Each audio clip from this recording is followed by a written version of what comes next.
She's just a girl and she's on fire. So this is part 2 of me trying to prove that Anna is the name of the Lord. Part 1 is way better, but this is a continuation. There's a lot of rumours about the Illuminati knowing hidden secrets, and this is what it says on the dollar bill above the Illuminati sign. It looks like it's saying, "Anne knew it." But I don't believe that until this woman came, people really knew about who God was. But the leader of the Illuminati is God, hence why she would implant things like this inside symbols like this. The word annual means an ongoing event that happens yearly. But annual broken down says annual. All people are supposed to be made in the image of God. We all have the goddess spirit inside us. And so the fact that annual says annual, as in like all are like Anne, it could be another reference to Anne as being the Christ. Messiah, change 2 letters, it says Miss I Anne or MRS after the marriage. The whole Bible is about this bride of Christ getting married at the end of the age. Marriage broken down spells merry age. And the eve before Christmas Day and New Year's Day is always called Christmas Eve. So this could be like God is saying, before the new age or before the birth of the sun, Eve was alive. Atheists can break up to A the first, and it suggests how this A figure is the first human. God is supposed to be the first and last. And you can do a similar thing with the word Esther. If you change the E to a 1, it says first her. Esther is a big character in the Bible who saved her people because the king was about to kill lots of Jewish people, and then she revealed to him that she's Jewish, and so she saved the Jewish people and stopped him from killing them. Esther's a name taken from the word Easter. Easter is actually named after Esther, and Easter's supposed to be about the rise of Christ. But what happens if a woman comes under the name of Anna and she's born on the 3rd day of the Easter time frame? You know, this is more evidence that she could use to prove that she's Christ, not Jesus. And you've got Yeshua, which is supposed to be the name of Christ. And if you change 1 letter, it can say, yes, she, A for Anna. If you change the U into an E, or if you take off the H, it says, yes, you, A for Anna. Or if you shorten the H and put it behind the A, it says, yes, you, Anne. There's also a name like Eva Maria, which is supposed to be kind of another name for Mary. But it's interesting how it's also got Eve, Mary and A. So maybe, you know, the Eve character, the Mary character, and this A figure, which is going to be Anna, I believe, you know, maybe it's all the same person. But those are a bit of a stretch because it's just about the A. And it's not just religious-based names. If you look at the celebrities and some of the most famous people on the planet, a lot of them have names that have Anna hidden in it. Ariana, A-R-I, Anna. You have Rihanna, R-I, Anna, or R-I, Ha-Na, because Rihanna does portray a sort of dark version of Christ, I think. You've got Madonna, Mad Anna, Anastasia, Anastasia, Amy Lee from Evanescence, you know. Wake me up inside, call my name and save me. You know, Amy. Miley Cyrus's name does not connect, but at the same time, Cyrus is supposed to be like a female enchantress, and she was most famous for her role as Hannah Montana. And yeah, that is, like, if you take off the H, it's Anna, Mount Anna. Christina can be broken down to Christ in A, and Aguilera sounds like Ayanira. Christ in A, Ayanira, Christina Aguilera. I don't know if you hear the similarities there. Buffy is a big character, you know, the Slayer who kills lots of vampires. I'm a big fan of Buffy, but yeah, her middle name happens to be Anne, so I feel like it's pointing to how this Christ isn't going to actually have superpowers, but she's going to be a bit different, just like Buffy was. I believe that all these singers, when they sing their songs, they kind of portray themselves to be this Christ figure, and Christ is able to influence their music to sing through these different singers. Yo, what I gotta do to show these girls that I own them? What's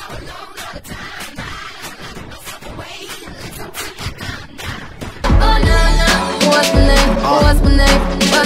Yeah, I heard you good with them soft lips. Yeah, you know word of mouth. And all these names point to even though a lot of these singers aren't like what you would describe a god to be like, my version of God is actually someone who just wants to be herself, and humans are made in her image, and therefore if humans aren't godly, then neither is she. For if you don't actually know who God is, how can you say you know what godly is? Being God is like being the queen. You work hard to get to that stage or level of authority. But once you have become God, you know, you've created your world and you can be however you want to be. You don't have to be something just because your people want you to be it. As another example, if Santa Claus had the power and ability to deliver millions of presents to people all over the world, but chose one year not to do that, well, that doesn't mean that his power's not there. He just chooses not to use it. Because being a god isn't defined by being godly, it's defined by a power that you have inside of you. Another example would be like if a wild animal chooses to act like a pet for a little while. You know, that doesn't mean that it's not a wild animal. Just because something acts differently to how it should act doesn't mean that it's not what it actually is. And likewise, I believe that God too can choose how she wants to be, even if it's not to humans' definition of what a God is. You know, she has flaws just like humans do. And okay, Rihanna and Madonna and people like this, you know, they might not be perfect, but neither is God. That's what I believe. And these singers, when they sing in their songs, you know, they represent her, different sides of her, which is what I believe. Hence why Anna is a repetitive theme inside their names. You can't do it with all the singers' names, but weirdly enough, I feel like the names that don't connect to my name do connect to me in other ways. Hence why I started believing that I was Christ. But it's not just celebrity names. There's a huge amount of female names that have Anna contained in it, like Joanna, Hannah, Roxana, ... And there's loads of others. I've looked on a website and there's like literally 1,600 names that have Anna contained within the name. I believe that women are made in her image, hence why there's so many Anna names inside many female names. Of course, they're not doing this consciously, but I feel like they're doing this subconsciously, because subconsciously people are linked to her, and if she's called Anna, they want to call their daughters a name that has Anna within it, indicating how their daughters like this Anna Christ is going to come in the future. And it's not just names of people and places, it's also brand names. Like some of the most successful names could have the name Anna hidden in it, such as Amazon. If you break the M up into two ends, because M looks like two ends, it says Amazon, or it could say Am Zion if you add an I. There's things like eBay, my favourite place to buy things. Change it around, it says AB, my initials. There's Anadin, which is a paracetamol. And it's not just my first name, it's my second name as well. But I'll go into that after I've done the first name connections.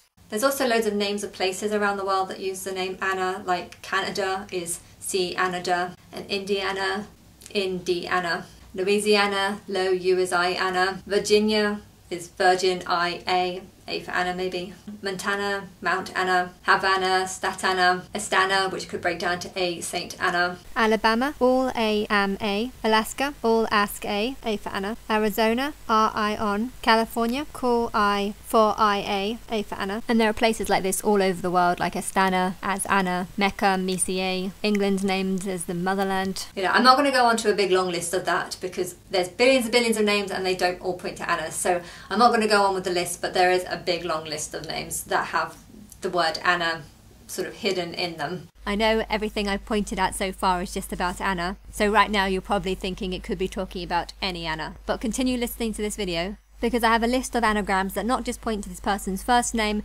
but point to this person's surname as well, and suggest where she lives and where she was born. My surname is B, and I noticed there's so many things that tie to that as well. Blessed be your name when I'm found in the desert place. I'm sure you've also heard the term blessed be to God. Though I walk through the wilderness, blessed be your name. This is just what I'm going to add, because I want to let you know what you think. You know, I've seen lots of stuff that ties to the name Anna. I also seen lots of stuff that ties to the name B. You know, you've got Queen Bee. In a beehive, there's always one queen at the top. Buzz TV, get the buzz is a kind of a good common expression for, you know, wanting to hear the news, the latest news. Deborah is a character in the Bible who's called the judge. She's the only female judge. God is also called the judge, and she led a whole army against this oppressive king, and she won the war and got him to flee and stuff. Deborah actually means bee, so I feel like, oh, that's interesting, that's my surname as well. You've got Lamb. Christ is often called the Lamb of God, but for some reason the spelling of Lamb has a silent B at the end, which doesn't really make any sense. But if you break up Lamb, it says I am B. And so I feel like it could be suggesting that Christ's surname is going to begin with B, because that then ties all the Anna name connections and this connection too. Also, lambs are supposed to be cute and innocent, and Jesus doesn't have that impression of cute and innocent. So I think whoever's going to be, you know, coming in the future, I think this Christ that's going to come in the future, I think she's going to be very attractive and cute in a way. Bees help pollinate. Without pollination, the world wouldn't exist. Abba as well. Okay, my initials are ABB, and I've noticed how Abba, which means God or Father, if you take off the B, it's my initials, Anna Belinda B, and if you change the B's to an N's, then it says Anna. Again, there's sort of two connections that could point to me. Then you've got Jezebel, which is a big character in the Bible. Okay, she's supposed to worship the wrong God, but at the same time, I don't worship the God of the Bible. I think the God of the Bible is evil, and I feel like the whole Bible is a deceptive test, so that God, the real God, has created some sort of fake God in the Bible to see who would worship, to see who would believe it, to see who would want to follow this God. But really, the real Christ is going to believe in a different God, just like Jezebel did. Jezebel worshipped a different God, and okay, there was a war, and she did lose. She did get eaten by dogs and stuff, but at the same time, Christ is supposed to suffer. Christ is supposed to go through a tribulation, so just in the same way that Jezebel suffered, that is what Christ is supposed to have done. And I noticed that Jezebel broken down. If you take off the letter L, it says G's A-B, and well, yeah, I am A-B, so I feel like that's one more thing that points to me, but maybe it points to another Anna B in the future. Abaddon as well is the name of the beast that comes out of the bottomless pit at the end of the age. Break that down, it says A-B add-on. So it's just Anna B's add-on to the Bible. In Revelation, it calls the Antichrist Abaddon or Apollyon, but it's interesting how Abaddon can also be broken up to say A-B add-on. And Apollyon, if you break that up, well, Polly is supposed to mean a wished-for child, usually a girl. I know a Polly Pocket always comes into mind. And it's interesting how Pollyanna is actually a very famous old-fashioned name. That definitely points to Anna. It could be a future Christ with the initials of AB. There's also a popular saying which is God is able. If you add 2 lines it says God is AB. And then you've got phrases like mote it be, which is what you say at the end of the spell, so mote it be, or bless it be at the end of a prayer. Obey, AB. There's loads of these sort of words. Annie is your nanny. She's a goddess, you never got this. Who am I? Just guess! There's one more biblical character that I think points to me, which is Babylon the Great, which is a big character in the Bible, particularly in Revelation. She'll be loved by the kings of the world, and then she'll fall in a bed and go through a tribulation, but that's what Christ is supposed to do. Christ is supposed to go through some sort of tribulation. But yeah, if you break down Babylon, it says baby, Lun, and I'm born in London, so I felt like that tied to me because, you know, I'm Anna B, and I was born in London, born on the 3rd day in April. UK is also called, though, the mother country, so I feel like if Christ is going to come from somewhere, it's going to likely be from England because, you know, that's where a lot of the travelling has come from. A lot of people travel from England to Australia or England to America, and I feel like that does point to how if Christ is going to come in the future, there's a high chance that she's going to come from the motherland, UK, England. UK is also called United Kingdoms, and God's supposed to unite kingdoms, so I feel like there's a little bit there. There's also a lot of celebrity names though that point to my surname or point to me in different ways. So you've got like Amy Lee from Evanescence, you know, she sings the song Bring Me to Life, which is an amazing song. But if you break her name down, it does say Amy, and her surname is Lee, like my name, B. There's also a girl called Aaliyah, who I believed I was in my past life. her middle name is actually Deanna, like Deanna. Before she died, she was going to play a part called Z in The Matrix, and yeah, my surname's B, so I feel like her almost doing that before dying is a symbol to show how me and her might be the same person. The Matrix is the world around us. Then you've got Gaga, G-A, G-A, A could be for Anna. Then you've got Beyonce, B once, you know, my surname was B, and she was once like me. Britney Jean Spears, you know, if you turn Britney Spears around, it could say Spears in Britain, and Christ is supposed to be the sphere of God, and I'm from Britain, so that's how it connects to me. But her middle name's also Jean, and I feel like out of all the celebrities, Britney Spears is the one that's most similar to me. Based on looks only. We seem to have the most similar genes, and Jean from EastEnders is also the only character I've ever known that reminds me of my mum. Then you have Kelly Clarkson. When I went to Sylvia Young Theatre School, my 2 best friends were Adele Clarkson and Kelly Salmon. You know, if you mix the 2 names, Kelly and Clarkson. Taylor Swift is a really big name, and yeah, I've dated very few people, and one of the few people that I have dated had a production company called Swift Productions, so it's weird how it connects to me there. And then there's Mariah Carey, who looks very much like my cousin, who's called Carey, and she's a beauty artist, but yeah, there's just another weird connection. They look very similar. You also have Kylie Minogue. I have another cousin called Kyle, and okay, he's a boy, not a girl, but I also have 3 other cousins who are from Australia, and it's interesting how she's from Australia, so there's a small tie there. And then you've got names like Wannabe, you know, Wannabe Anna B, Gonna Be, It's Gonna Be Anna B. Believe could be broken down to B, I, Eve, you know, B is I, Eve, B, this woman was Eve. I know Anna's name is not Mary, but her mother's first name on the birth certificate actually says Rosemary. Break that down and it says Rosemary. So Anna's mother, Rosemary. And because that's what Anna's mother is called, It gives Anna a hidden name of Mary, but it's something that not even Anna would have realised until she started looking for these clues. And also The Rosemary's Baby is a film about a woman who gives birth to the Antichrist. From a young age, her mum started going by the name Linda, but Anna's full name is Anna Belinda B. Break Anna's full name down and it says Anna B. Linda B. And if Linda B is her mother's name, then the message behind Anna's full name is Anna B. the mother, because Linda B is Anna's mother's name. Catholic is like the sister religion to Christianity, and while Linda's sister is actually called Kathy, so Catholic does sound a little bit like Kathy, which is Anna's mother's sister. Just another connection. Can I also add that on her father's side, her auntie's called Hillary, like Hillary Clinton, who was almost president, and her granny's called May, like Theresa May, who is the Prime Minister of UK. Anna's sister's husband is called George, and Prince William's child happened to actually be born on the same day as Anna's sister, and they named him George of Cambridge. Anna's sister's husband went to Cambridge University, so in a way they're both George of Cambridge. Just another connection I thought I'd add. Now I'm just going to say a few other names that don't have the name Anna in it, but suggest how Christ could be a woman. Mary's believed to be by the Catholics the Mother of God. But if Jesus is supposed to be the only begotten Son of God, and if Jesus didn't have a blood father because Mary was supposed to be a virgin, all this suggests is that Mary is actually God, because literally she's the only begotten parent of Jesus. Zion is one of the most important characters in the Bible. It's kind of another name for Israel, but if you break that down it says C-I-on, and I indicates that it could be a person, not a place.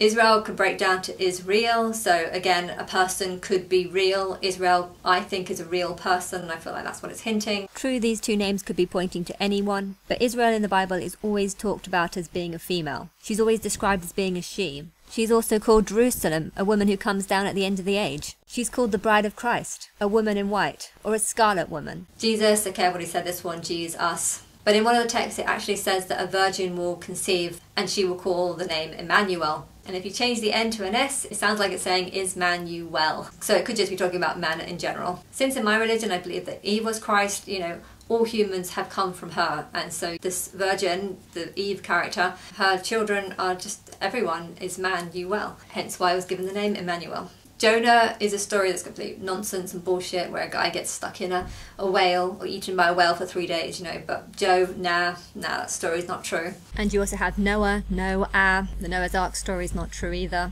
because it's completely impossible.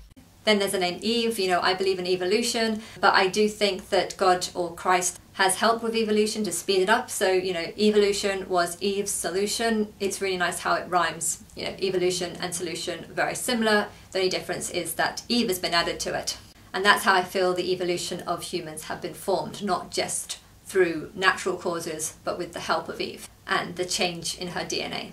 And to back that up, her son's called Adam, and well, if you break up Adam, it says Adam, and I feel like that's exactly what her son was. So Eve had this special DNA. She had a son, and she passed her blood into his blood, and he passed that blood onto his children, and so Adam, in a way, did become like a dam, a form of blood barrier. So she passed the blood onto the son, and then there was a few years gap where it stayed in his body, and then he had children, and they passed that, you know, that blood onto them, and you know, that's exactly what a dam does. And so I feel like that backs up my theory. I also feel like Lucifer is just another name for her son, and Lucifer broken up can say lose your fur. So I feel like when Eve had a child with a semi-evolved monkey, that child would have been more like a monkey than she would have been, and it would have been a bit hairier and would have had a light form of fur. So I feel like this name, Lucifer, is an appropriate name because it says lose your fur. So she would have wanted him to lose his fur, and he did, because when he dies you get reincarnated, and next time you won't be as hairy because the human DNA would have like changed a bit.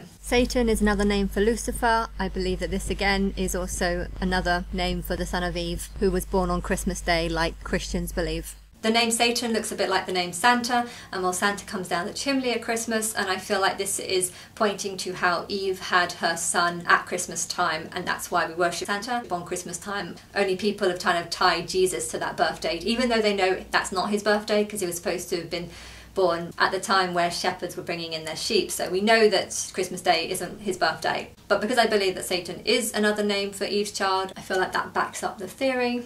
And people traditionally say Merry Christmas, and I feel like that ties to, you know, Mary's Christmas. Not saying that Mary, Jesus of Nazareth's mother, is the real Christ, but just saying how, you know, Merry Christmas points to how it's Mary's Christmas Christ Mass. not Jesus's. Then you got Isis, is I, or I is. She's another powerful female goddess who can reincarnate people. Isis is the original Mary. Many biblical scholars believe the Mary character was actually taken from the Isis character. Isis was believed to have a kid with a king, but the king died, and legend says that this king was reborn in her stomach. I know Isis is recognized as a terrorist group in the Middle East, but it also has the name Is-Il.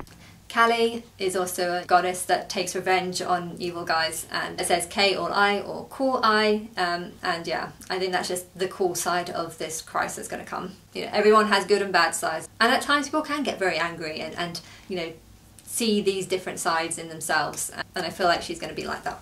Gaia for Mother Earth Goddess, G-I-A, A for Anna. Diana, Moon and Birth Goddess. Take off the D, it says I, Anna. Okay, so when I first started making this list, I kind of thought there was something to it because my name's Anna. I'm also born on the 3rd day in April. Jesus was supposed to rise on the 3rd day. April is like Easter time. 3 days before April 3rd was April 1st, so April Fool's Day. I fooled you about Jesus. Jesus is not actually Christ, he never was, but I like to call him the Jesus lie, because he's the lie that God had to tell to get people to think that they want Christ when really they don't. The Bible talks about the Antichrist. If you look up the word Jesus lie, you will see that that equals 666, and he is the real Antichrist. He's the real Antichrist because he tells people that you only know who God is if you believe in the Father and the Son, when in reality you don't know who God is if you believe in the Father and the Son. Why? Because God is the mother and the female human Christ. Therefore, Jesus is the real Antichrist because he's like Christ, only he's male and he's wrong about most things. The real Christ, however, is the real God, and only people that can really know and understand Christ will know that she's female. Only people who can feel the real Christ can feel that she's female. If you can't feel that Christ is female, then you don't know Christ, and everything about the Bible about how you're saved and righteous, you know, you're not saved and not righteous if you don't know that Christ is female, because that is the lie. That is the Jesus lie, to get people to believe in the wrong thing that's similar to the right thing, only not the right thing. And God has done this lie deliberately to work out who can tell the difference between the truth and the lies. There are plenty of videos out there that tell people, you know, what will happen if they don't follow Christ, if they haven't got the right Christ on their side, saying how they'll be damned and that they'll be going through a tribulation soon if they're not on Christ's side. You know, there's plenty of people that talk about a tribulation. If you are not worshipping the female Christ, then those messages are for you. You are not saved by believing in the male Christ, for he is just the lie, the deception. He is the Antichrist who came with false promises of how he can take you to be in his Father's mansion. You know, there is truth to the Bible. Earth is this place where there have many homes, and you need to make the most of what you have here and stop looking for some fantasy. Okay, there is some sort of fantasy, but I know for a fact that I would only let people there if I liked you, and I don't like anyone on earth because none of you have accepted me. None of you have worked out the truth. The Bible is a disgusting book that worships a disgusting God. That is not me. I do not want you to think of that as me, and if you do think of that as me, then you do not know me. If you look at history, you would see that females suffer far more than males. And if the reason why females suffer far more is because the world hates women, because the world hates God and they've rejected God, hence why they keep giving the glory and the power to males rather than females, whilst trying to shame women as much as they can by calling them sluts or whores or prostitutes, whilst also saying that you can only get jobs or have a decent life if you look good or if you focus on getting a good husband or shit like that. You know, if you can't see that, then you are an idiot. If you can't believe what I'm saying and understand that that's actually the truth as to why females get persecuted throughout time, because everyone keeps worshipping and giving power to the things that they think is better, which they think males are better, hence why they keep giving males all the power. And God doesn't care if you give the males all the power. Why? Because she'll just have more reason to not help humans and more reason to just stay away from them and just let them destroy each other. You know, the truth about God is, why should God care if you destroy each other? You know, if God's not on earth living, then why would she care if you destroy each other? I mean, if she was on earth, you would only destroy her in the same way that you would destroy others, so why would she want to be here? And why would she care if you hurt others when she knows that you would hurt her in the same way if you got that opportunity?